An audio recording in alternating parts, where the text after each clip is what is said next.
মমতা ব্যানার্জি কালকে বলে গেছেন শাহজাহানের মাঠ থেকে এই মহিলারা আপনারা না বেরোলে, রেখা মাম্পিরা আপনারা সবাই মিলে না লড়লে ওই মাঠটা শাহজাহানের নামেই থাকতো। মমতা ব্যানার্জি, আপনি শিবু শাহজাহানের কীর্তি বলেছেন কালকে, ভুলে যান। বিঘার পর বিঘা জমি দখল, জলকর, শৌচালয়ের টাকা লুট, 100 দিনের টাকা লুট, আবাসের বাড়ির টাকা লুট, এত মহিলা অত্যাচারিত, মাঝরাতে পার্টি অফিসে তুলে নিয়ে যাওয়া, তপন মন্ডল, দেবদাস মন্ডল, ভুলে যাব আমরা, সব ভুলে যাওয়ার পরে গত লোকসভার প্রার্থী মাননীয় রেখা পাত্র, জানেন তো রেখা মামলা করেছে, জানেন? প্রয়াত হাজি নুরুলের নমিনেশনটা ডিফেক্টিভ, জানেন? জানেন তো একই গ্রাউন্ডে বিজেপির প্রার্থী দেবাশিস ধরের বীরভূমে নমিনেশন কেটেছ, আর এখানে মমতার পোষ্য আমলারা রেখে দিয়েছ, ভেবেছ পার পেয়ে যাবে না। কদিন আগে হিয়ারিং ছিল, পার্টি নয় রাজ্য সরকার মামলায়, রেখার মামলায় রাজ্য সরকার হলফনামা জমা দিতে গেছিল, বিচারপতি ধরে হলফনামা বাতিল করে ক্ষমা চাইয়েছে কোর্টের মধ্যে। পরের ডেটটা কবে জানেন? জানেন কত? 15ই জানুয়ারি।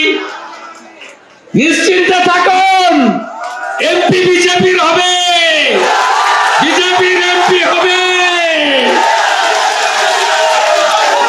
চিরদিন কাহারো সমান নাই যায়।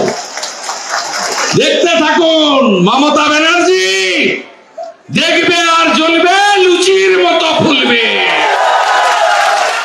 গোটা ভারত সন্দেশখালীর মা বোনেদের লড়াইকে প্রণাম করে, শ্রদ্ধা করে।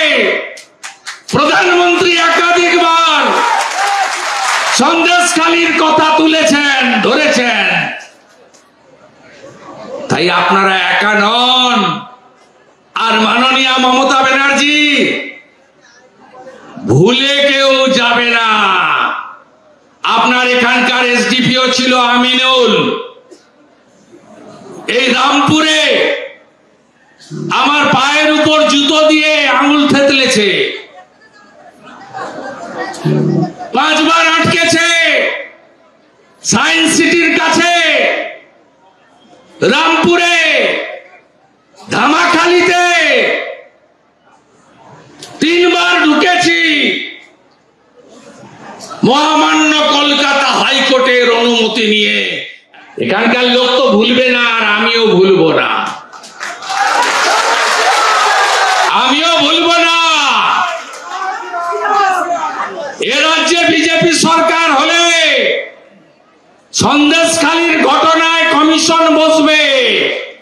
আর যে মহিলাদের আপনি জেল খাটিয়েছেন, মমতা ব্যানার্জি আপনাকেও এই মহিলাদের মিথ্যা মামলায় জেল খাটানোর জন্য আপনাকেও জেলে পাঠাবে বিজেপি। বদলা তো নেব, সুদ সহ নেব, আইন মেনে নেব, সংবিধানের মধ্যে থেকে নেব। আমাকে হারাতে গেছিল কলকাতা থেকে, আমি হারিয়ে পাঠিয়ে দিয়েছি। ওনার নাম হলো কম্পার্টমেন্টাল চিফ মিনিস্টার। এবারে আপনারা করবেন প্রাক্তন মুখ্যমন্ত্রী। হিন্দুরা এক হবেন তো? আপনাদের বলছি, মমতা ব্যানার্জি ধার করে যে টাকা দিচ্ছে না, চাকরি তো দেয়নি, গ্রামগুলোতে কোনো যুবক নেই, ফাঁকা